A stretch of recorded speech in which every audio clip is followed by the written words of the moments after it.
Hi, my name is Esther, and in this video, we'll be talking about teacher presence, one of the high engagement practices that Aula advocates for.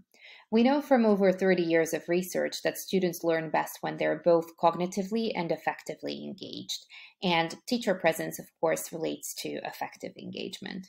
But what exactly do we mean by it? Well, this high engagement practice goes beyond being present in class when you're teaching, giving students feedback, and giving answers to questions that they send your way. These are all, of course, very important components of teacher presence. But we talk about an educator who demonstrates teacher presence in a module when they present themselves both socially and academically, when they drive learning by being visible and communicative, and when they build a sense of community by modeling and setting a culture of mutual care, trust, and support. Now, how can you do all this, especially when you have multiple modules running, lots of students to keep track of? This sure could sound like a challenge, right? So I prepared 3 tips for you that could be hopefully very helpful in your modules and wouldn't take too long to incorporate. So my first tip really is to be more present and show more of who you are as a person.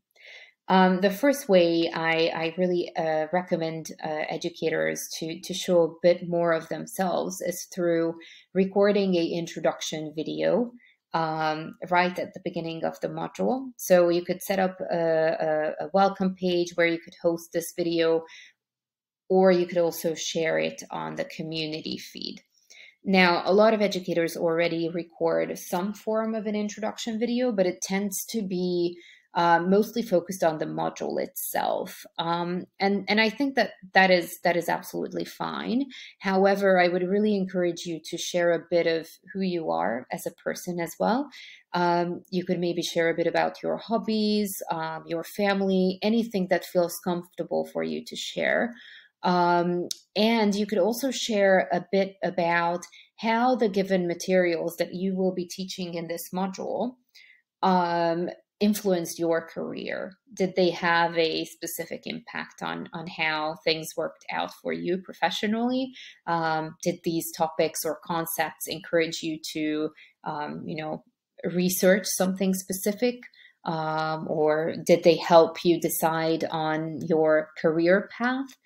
Anything along these lines could be really helpful to help students be able to relate to you on multiple levels, and to really see you as someone who they could engage in mutual dialogue with, who is friendly, who is approachable.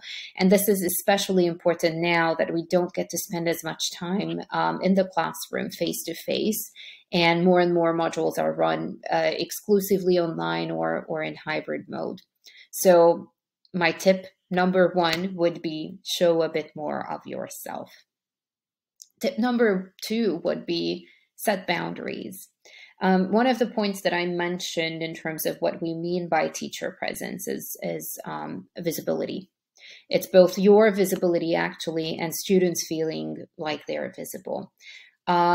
If you tell your students ahead of time or at the beginning of a module that your availability will look like this, these are the days or hours when I'm not available to respond, then they know what to expect. And for example, if you have a really busy schedule and you're never available on, let's say, Tuesdays and Wednesdays, then they will not take your lack of answers as a lack of visibility and as a lack of presence. So setting boundaries is really important when it comes to making sure that your students feel like you care about them and you really are present throughout. There are a couple of things you could do. I will share 3 sub tips for setting boundaries here. So one is you could set up a community expectations page where you could basically outline all the house rules for the module. And you could, of course, also outline your availability and the hours when you're free to respond, and the hours when you just simply will not be able to respond and won't be present. So you could set up a page like this. You could also share a quote unquote contract with your students on the community feed, where you could ask them to, sign the contract or agree to the contract by adding emojis and reactions. So I'll show you what this might look like in a second. Right. So we have community expectations and commitments here. I copied 2 paragraphs of an existing text just to demonstrate what such a contract might look like. So you can outline what you expect. And this is also a place where you could, outline your availability and how and when you will be present, just so they know. And you can simply add a line saying, if you've seen this post and agree, add the thumbs up.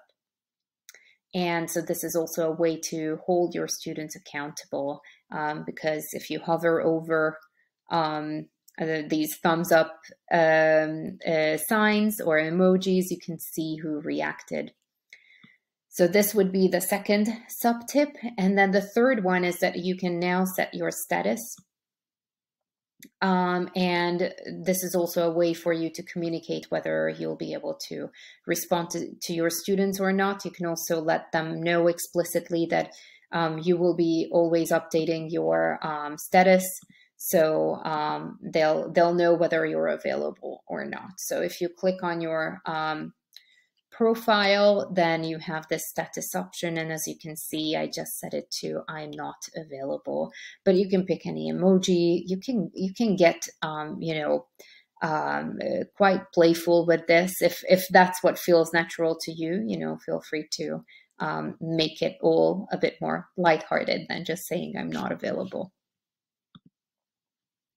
Right. So tip number 2 was set boundaries and expectations.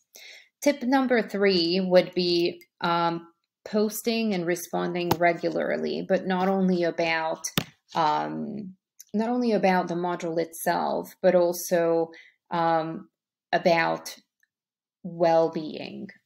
So you could make it a habit to ask your students on the community feed how they're doing.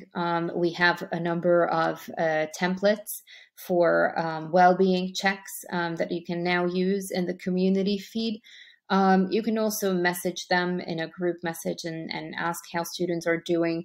You can also choose to incorporate quick 5-minute check-ins at the beginning of class, if that's something that fits into your schedule.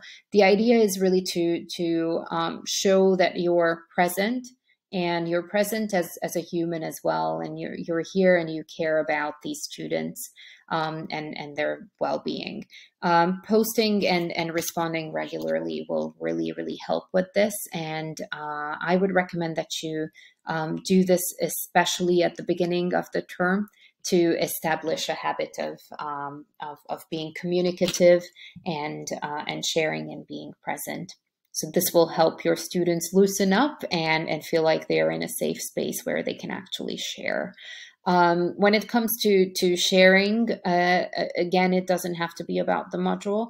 It also doesn't necessarily always have to be a well-being check.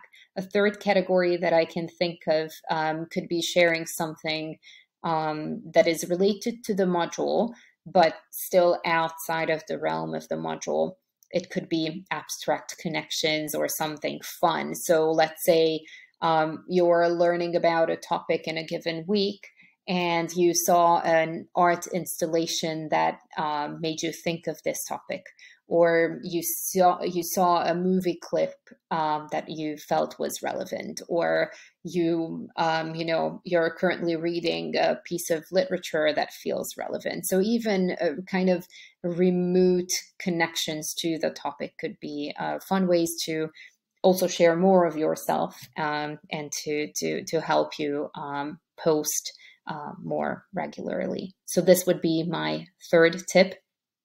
So again, the 3 tips are show a bit more of yourself, set boundaries, and post and respond regularly, not only about the module topic, but also about well-being and topics that are relevant, but not necessarily within the realm of the learning material that you're delivering. I hope you found these tips helpful, and I wish you all the best of luck with your teacher presence in your modules. Thanks. Bye.